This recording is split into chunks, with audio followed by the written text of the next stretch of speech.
Their number one target will be the Abaluga manufacturing center for Shahed missiles built by Ukraine. 20,000 North Koreans are there at that manufacturing center, Brett. It's out of the range of everything they have right now. That'll be target one, but they'll all be military targets.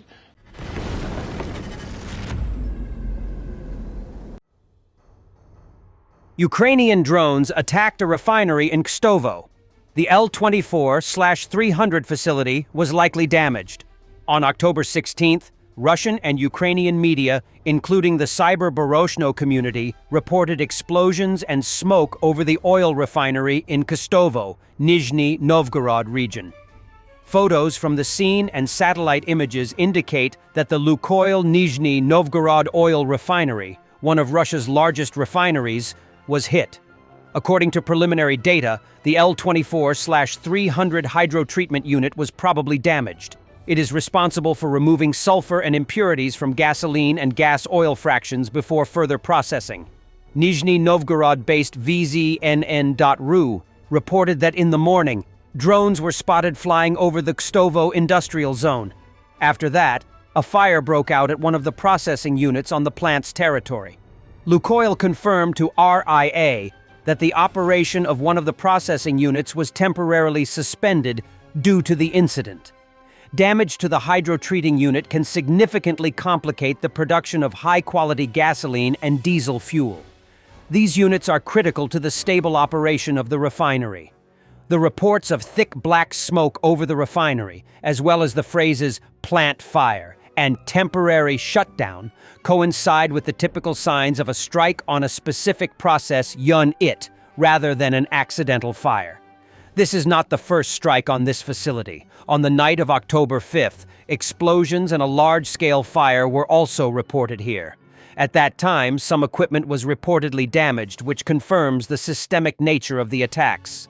Amid regular attacks on oil refineries in the fall of 2025, Russian exports of petroleum products decreased by 17% in September, and crude oil flows are being redirected to ports, primarily Novorossiysk. So far, Lukoil has not released any technical details about the damage to L-24/300. The identification of this unit is based on OSINT analysis of photos and videos, as well as on the NORSI production scheme. The data collected indicate that the strike was targeted and hit the clean wing of the refinery. Hydrotreatment, which directly affects the quality and volume of fuel production in Russia. Earlier, Ukrainian drones struck a refinery in Saratov that supplied fuel to the Russian military, as confirmed by the General Staff of the Armed Forces of Ukraine.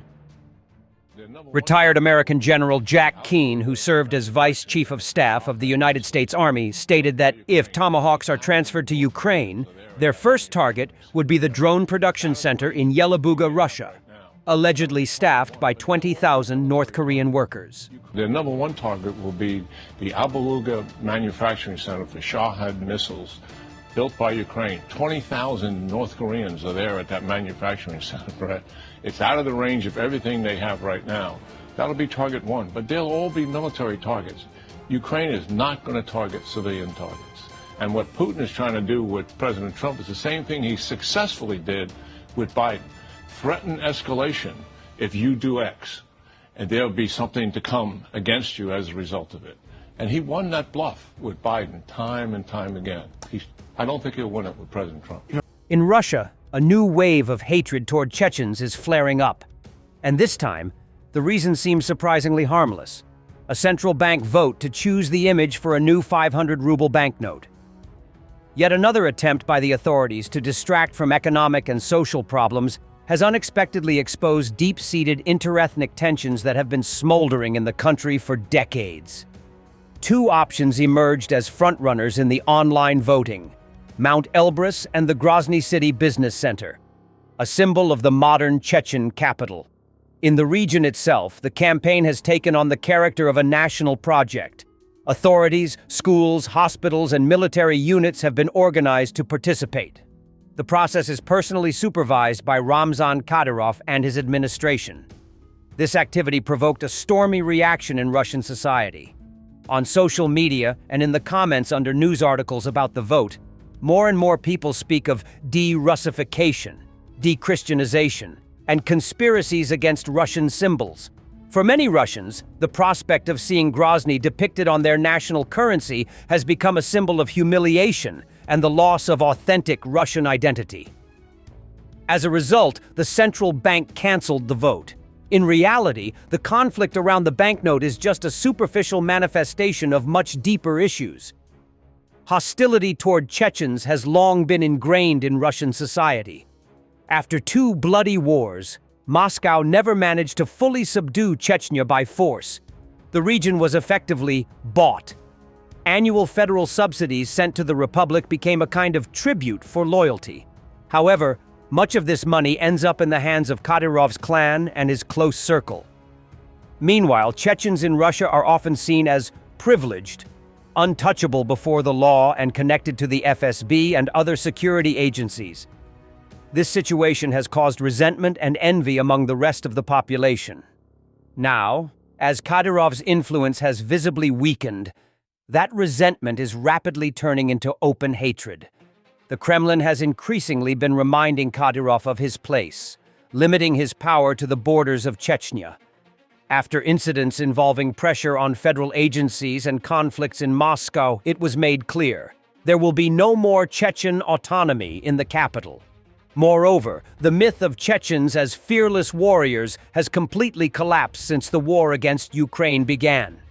Kadyrov's so-called TikTok troops have become the object of ridicule rather than fear. This has drastically changed public perception. Fear has been replaced by contemptuous aggression, fueled by the increasingly radical ideology of the Russian regime. The weakening of Kadyrov's power may seem like a victory for the Kremlin, but in reality, it poses serious risks. Chechen politics rest on a clan system, and if the current regime collapses, a brutal struggle for power will erupt immediately, likely resulting in violent clashes. Dagestan and other North Caucasus regions are unlikely to stay on the sidelines. The story of the banknote is just a symptom, a small detail in a much larger picture. The national question in Russia is overheated to the extreme. The question is no longer whether a new wave of violence will break out, but only when. Russia would have lost this war long ago, and Ukraine would have reclaimed all occupied territories with partner support, if not for the Kremlin's backing from allies like North Korea. Some countries still lead in aiding Moscow, violating sanctions, supplying weapons, critical tech, and even fighters, said Ukraine's military intelligence chief Kirilo Budanov. Наголошую, що Росія давно би програла цю війну. At the same time, I would like to stress that with partner support, Ukraine would have long won this war had not Russian partners, namely the North Korea and others, supported it on the Russian side. I would like to stress upon the fact that certain countries do not behave sincerely and truly. Thanks for watching, and don't forget to subscribe.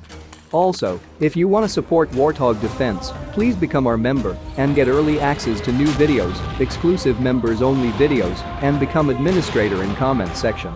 The membership link is in the description. Rescues every day. We had a guy last week at 6 rescues in 6 days. You know, he's doing the job every day.